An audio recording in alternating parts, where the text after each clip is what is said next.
No nii, tervist ka minu poolt. Mina olen Elin Soomets Tartu Ülikoolist, olen märgalade ökoloog ja mul on hästi hea meel, et siin koha peal olla, et üle pika aja saab jälle päris inimestele konverentsil rääkida ja see on äärmiselt tore. Mina siis räägin teile täna veest, räägin teile linnatiikidest, aiatiikidest ja kõiksugustest linnamärgaladest. Nii, kordamine on tarkuse ema, nagu öeldakse, et Avelina juba pikalt laialt rääkis IPBES-i raportis välja toodud sellest tabelist. Näitan ka mina ära ja juhin tähelepanu kõige alumisele reale, kus on meil siis linnade ökosüsteemid. 50 aastat tagasi, ütleme viimase 50 aasta jooksul, on linna ökosüsteemide seisund halvenenud ja alates 2000. aastast, mis on siis seal parempoolses tulbas, et ega see seisund ei maailma kontekstis ega Euroopa kontekstis suuresti paremaks pole meil muutunud.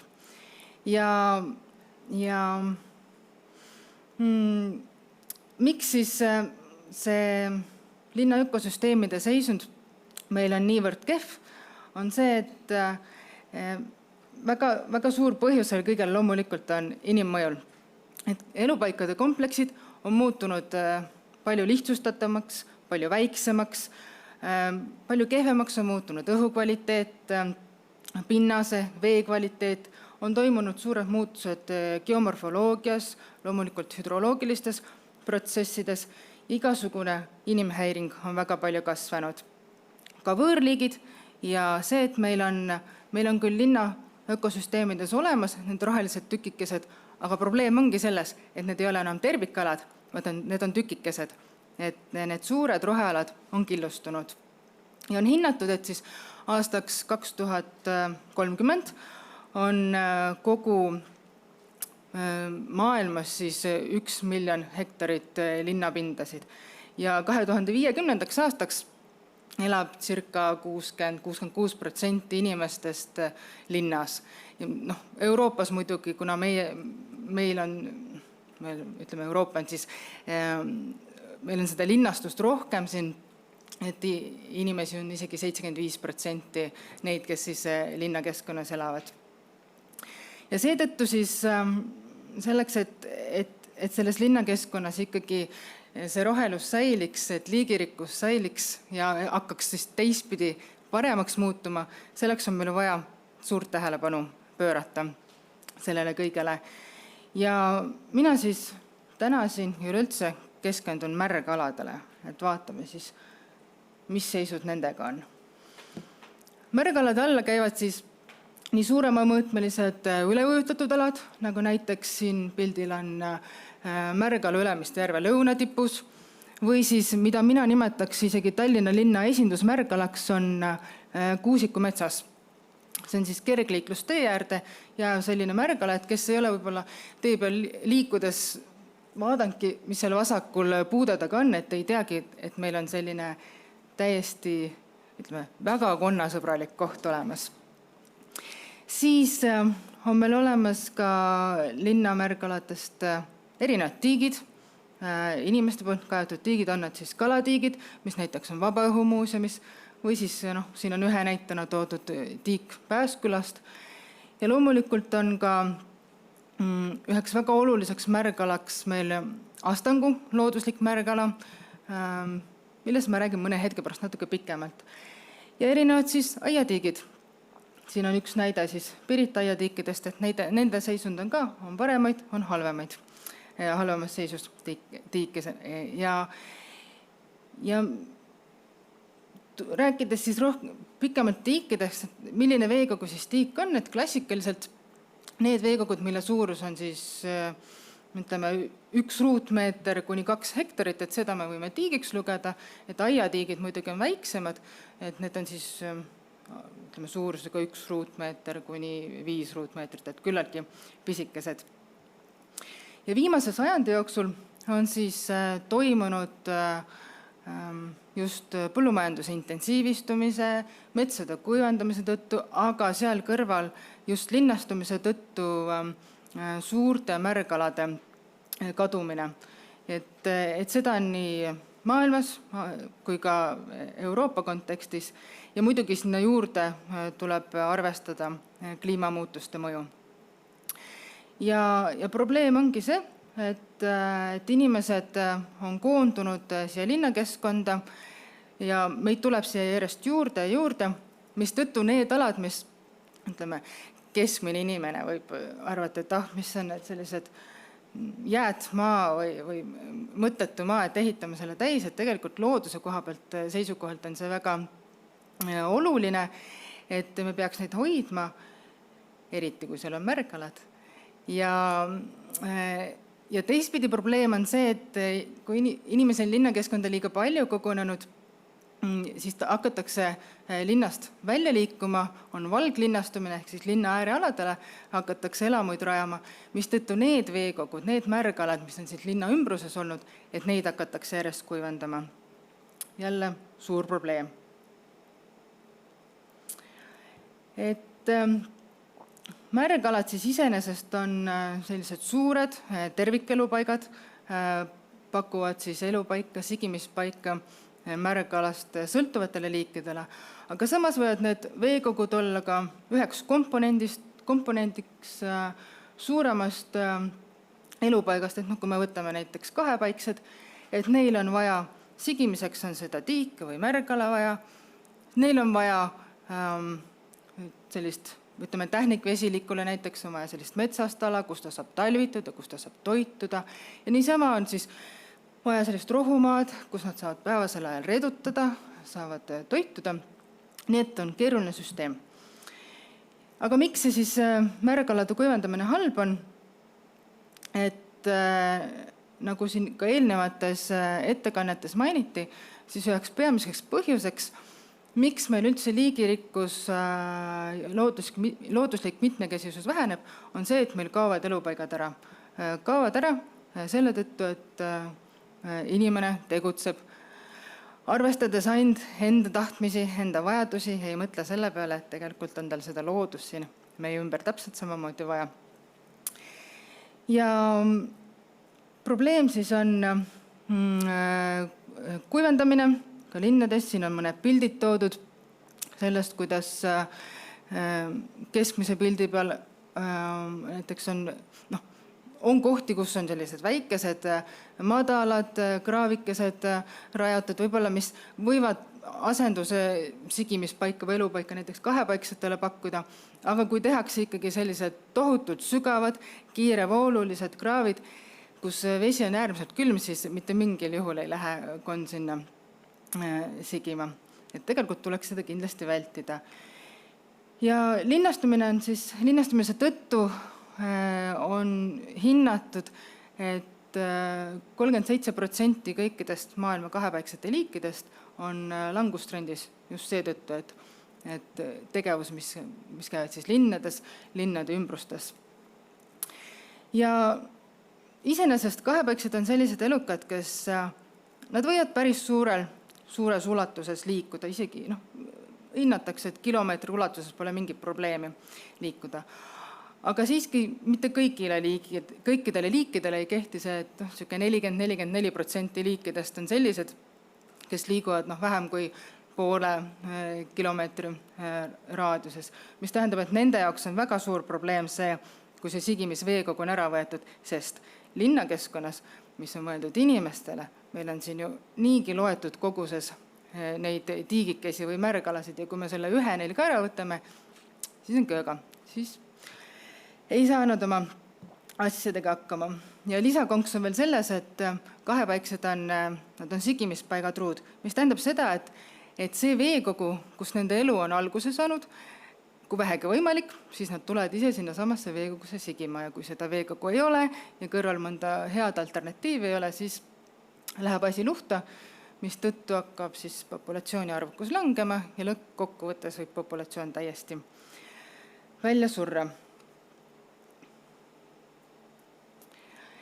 Vaatame siis näidet ka Tallinna kohta, et võtsin sellise esimese ettejuhtuva koha, mis on Lasnamägi. Ja võrdleksin siis, kuidas oli Lasnamäe märgalade veekogude seisud 35. aastal ja võrrelduna siis praegusel ajal. Et siin on siis kaardi peal näha, need triibutatud alad on siis sellised soised ja märgaladega alad. Ilusti on Pirita jõgi olemas koos siis lisajõgedega, et täitsa kena seis oli, et vett paistus olevat. Kui me vaatame seda sama kohta tänapäeval, siis need sinised pisikesed laigukesed tähistavad veekogusid, mis on siis jäänukid nendest kunagistest märekaladest või siis on tegemist tõesti tehisveekogudega. Ja kui me paneme selle pildi vana kaardi peale, siis näeb kohe eriti hästi ära, kui väheks on neid märgasid kohtasid jäänud. Ja juhin veel tähelepanu sellele, et Pirita jõel üldse on, lisajõgi on kas siis, ma ei oska nüüd täpselt öelda, kas see on siis täiesti kinni jäetud või on ta samamoodi maa alla liikuma pandud, nagu väga paljud Tallinna linna kunagised vooluveekogud on kas torusse aetud või kõige kuulsam näide on see Härjapea jõest, et mida meil üldse enam ei eksisteeri. Ja siit tuleb välja see probleem, et teadusuuringutes on näidatud, et kui veekogud paiknevad klastritena, ütleme, klastris on sügavamaid veekogusid, on madalamaid veekogusid, mõned on rohkem varjus, mõned vähem varjus, et siis olenevalt aastast ja sellest veekogu seisust, et kahepaiksetel on valida igal aastal, kuhu nad siis sellest klastri veekogudest lähevad sigima. Aga kui need veekogud klastritena ei paikne, on üksikult ja väga suurte vahetega, siis nagu ma enne ütlesin, kahepaiksed ei ole võimelised liikuma siin teistesse veekogudesse sigima. Ja ka meil siin Tallinnas on see probleem, et meil on veekogusid, aga nad ei paikne piisavalt tihedalt. Et iseenesest siis tulles linnatiikide juurde, nad on fantastilised paigad elusloodusele, kus võiks kenasti olla meil suur liigirikkus ja on muidugi näidatud erinevate uuringutega, et erinevates linnades, et linnatiikides on palju elurikkust, on palju erinevaid liike. Jah, muidugi neid ei ole nii palju, kui me võrdleme maapiirkondades olevate tiikidega, aga ikkagi hea seegi. Ja kirjandusele tuginedes võib siis öelda, et väga hea oleks see, kui selles ütleme, 1 ruutkilomeetri ulatuses oleks meil vähemalt 2 tiiki, palju parem kui 4 või enam tiiki. Et see võiks juba tagada selle, et meil püsib see liigirikkus siin.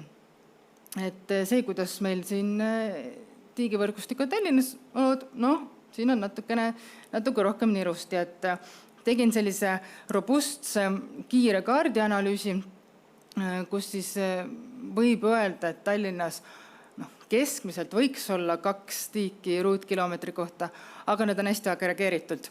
Et mõnes kohas on need hästi lähestikku ja neid on, ja siis on meil ruutkilomeetrite viisi alasid, kus meil ei ole ühtegi veekogu. Vähemalt kaardianalüüs ei anna neid veekogusid välja. Ja miks need klastrid siis head on? Selle kohta on kirjanduses kasutatav näide Pondscape, et meil on maastikud ja meil on tiikide maastikud, et see ongi see, et kahepaiksetel, veeselgrootutel, teistel liikidel, kes on sõltuvad veest, et neil on siis võimalik põgeneda, et kui ühes kohas võib-olla seisud kehvemaks muutuvad tiigis, siis nad saavad teise tiiki minna oma asju tegema. Ja Inglismaal on siis uuringutega näidatud ka, et kui niimoodi 1 ruutkilomeetril on palju neid tiigikesi, siis on liigirikkus tunduvalt suurem kui nendes piirkondades, kus on siis üksikud tiigid. Et võimalus valida peab olema. Ja mida see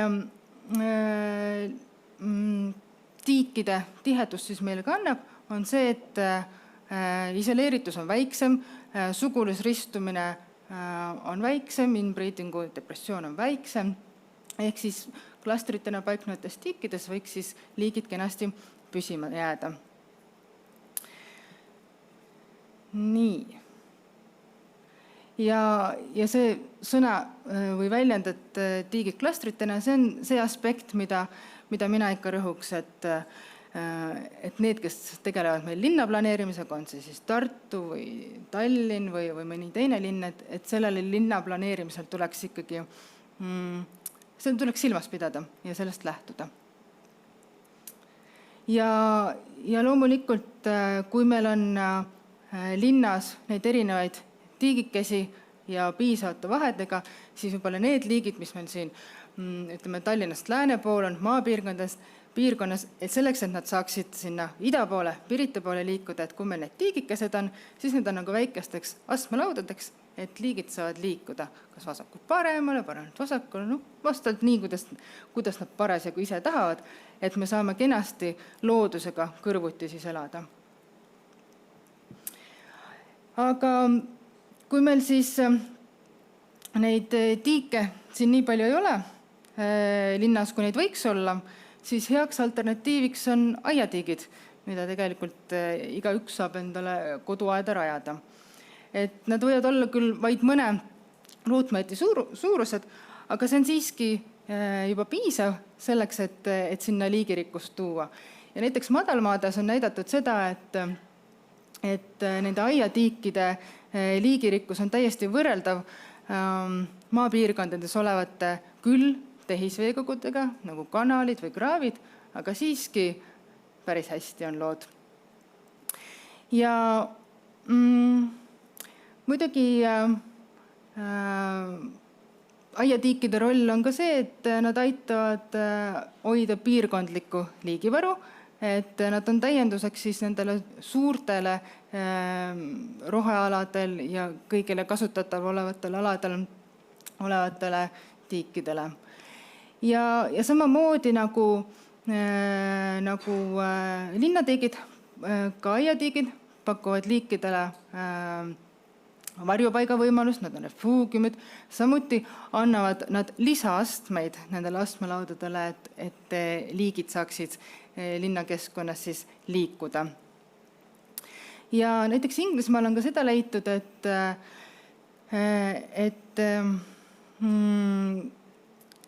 aiatiikides on päris hea liigirikkus selgrootude osas, ehmestiivaliste osas ja eriti lisaks sellele, et kui meil on tavaline aiatiik, et kui on paljud inimesed või ütleme, tahavad ka, et neil oleks sellised väiksed purskkaevud aiatiigis, et need siis panevad vee liikuma ja annavad lisavõimaluse sellistele liikidel seal elada, kes vajavad liikuvat vett, näiteks mõned ehmestiivaliste liigid või üldse veeselgrootute liigid.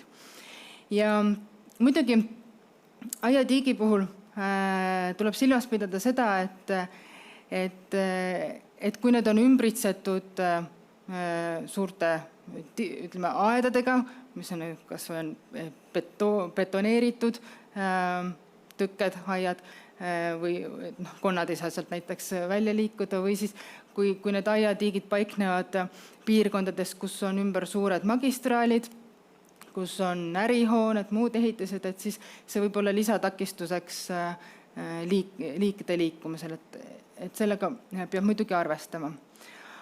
Aga kui meil see aiatiik on ikkagi olemas, siis ja piirkonnas on olemas ka kahepaiksed, siis ega nad ära küll ei ütle, et kui ikka saab seal sigida, siis nad ikka lähevad sinna ka.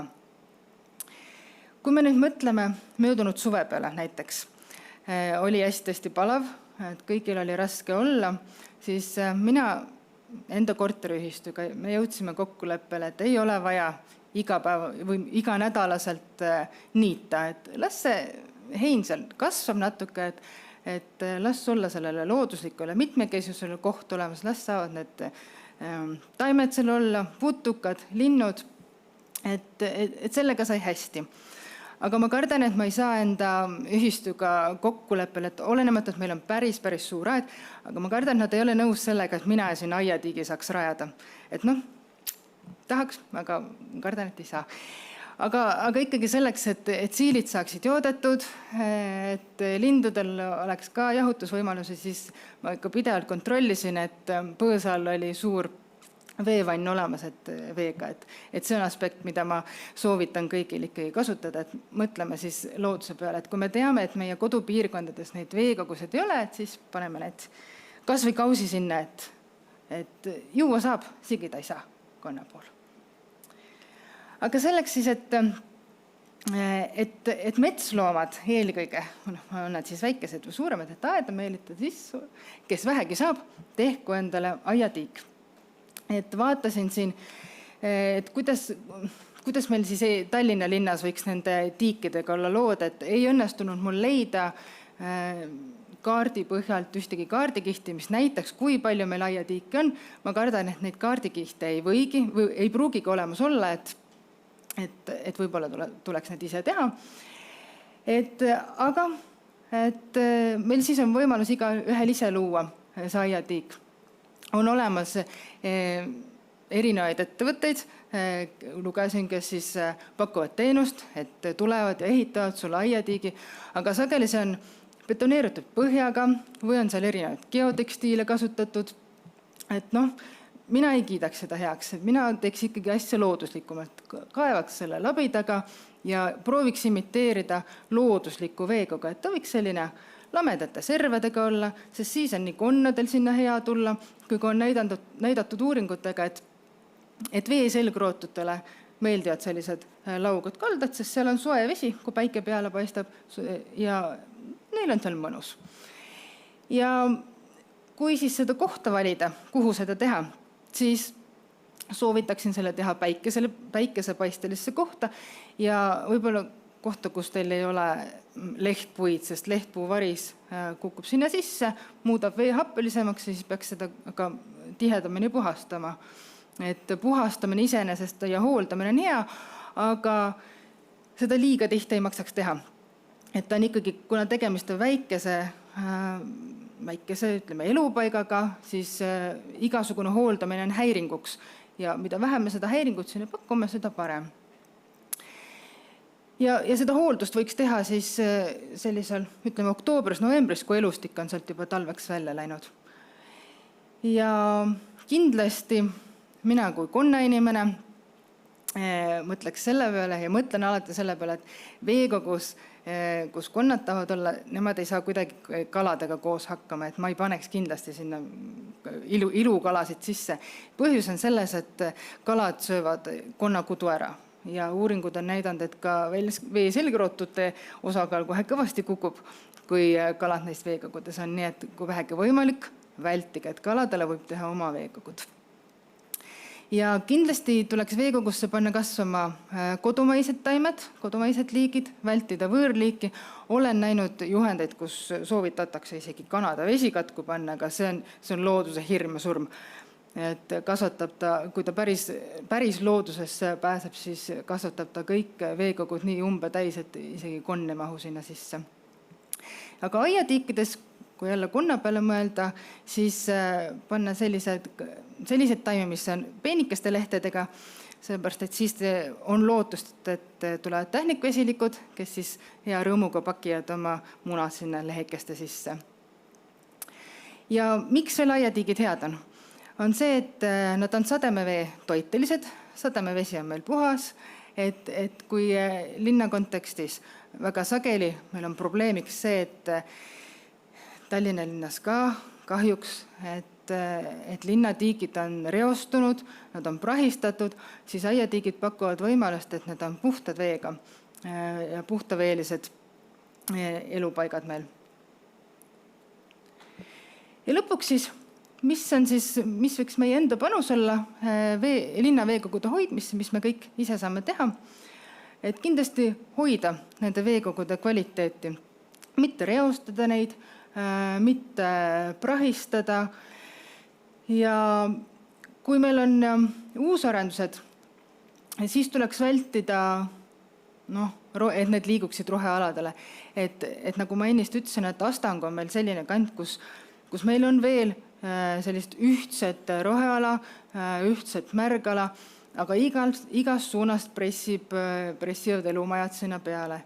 Ja mina mitte mingil juhul ei lase sinna teha juurde ehitisi, sest see tähendab seda, et tuleb järjest rohkem seda ala ära kuivendada ja kui sa kuivendad, siis ei ole seal enam meil selliseid madala veega märgalasid, et kuna Astangu kant on üks viimaseid selliseid, kus Tallinna linnas veel rabakonna sigib, kes tahab siis madalates veekogudes sigida, et siis 10 küünega hoian mina sellest kinni, et sinna ei tuleks lisaarendusi juurde.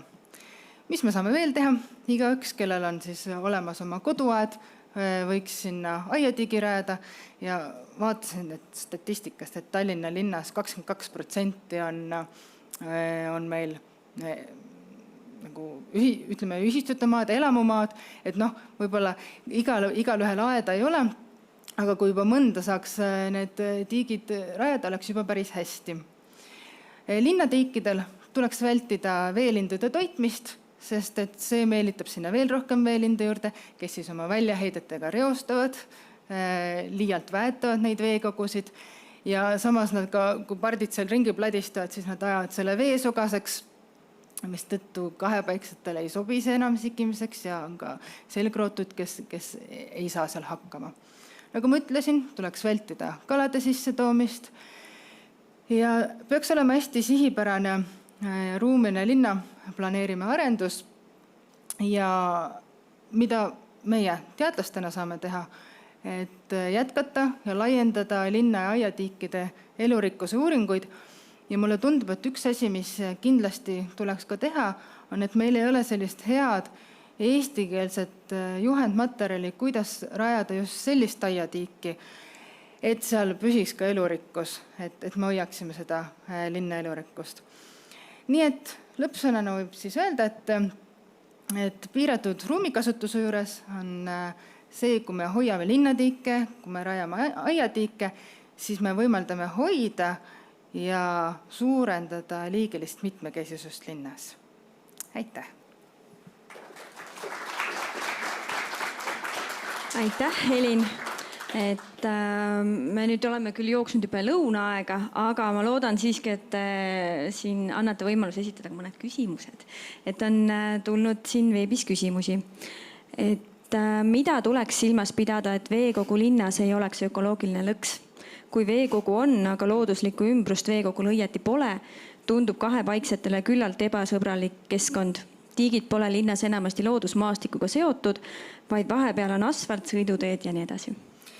Jah, kui see jääb meie rohealadest, mis meil siin olemas on väga palju eemale, siis ma arvan, et need tiigid ei jõua isegi ökoloogilise lõksu staadiumisse, sest need konnasid lihtsalt ei tule sinna poole.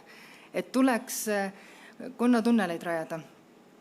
Et kui siin meil rekonstrueeritakse teid, et siis teha tunnelid ja just. Aitäh. Ja siis 2 sellist lühemat küsimust veel, et kas on teada ka, millised kahepaiksed suudavad linnakeskkonnas kõige paremini kohaneda? Rohukonnad ja tehnikvesilikud. Nii et vähemalt need alad, mis meil on Tallinnas viimase paari aastaga läbi käidud. Väga hea.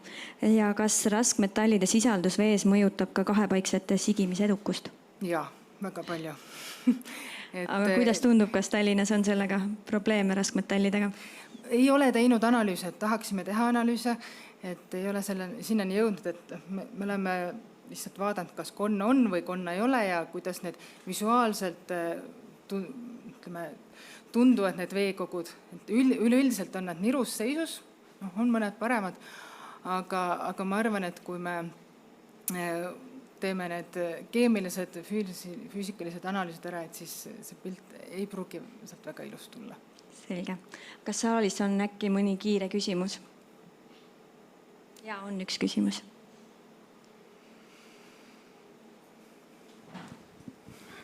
Aitäh huvitav ettekande eest, aga nagu te teate, on linnade haljaspindade ja haljastute järgi tehtud igasuguseid arvestusi ja reastatud linnad siis rohelisemateks ja vähem rohelisemateks.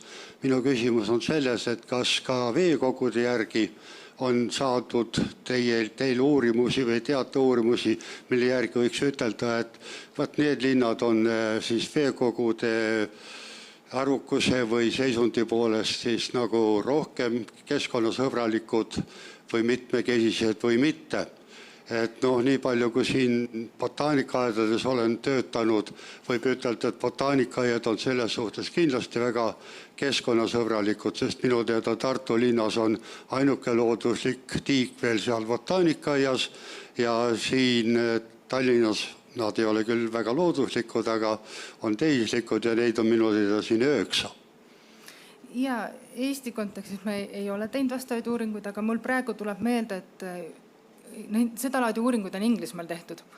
Et minu meelest võrreldi omavahel oli Birmingham, teine linn ei tulegi meelde, aga veekogude rohkuse poolest oli 10 ja 10 kordades see erinevus täiesti. Aga seda peaks kindlasti rohkem uurima ja rohkem tegema, et meil Eestis samamoodi. Et sellepärast ma arvangi, et minu enda huvi seoses sellega, kui see konverents välja kuulutati, siis mul kohe hakkas peas tuluku põlema, aga miks mitte ei võiks uurida lähemalt, et kui palju meil siis neid igasuguseid veekogusid on, sest et ega seda ei ole täpselt ära kaardistatud. Et siis saaks vastata neile küsimustele. Nii, aitäh küsimuste eest, aitäh Helin!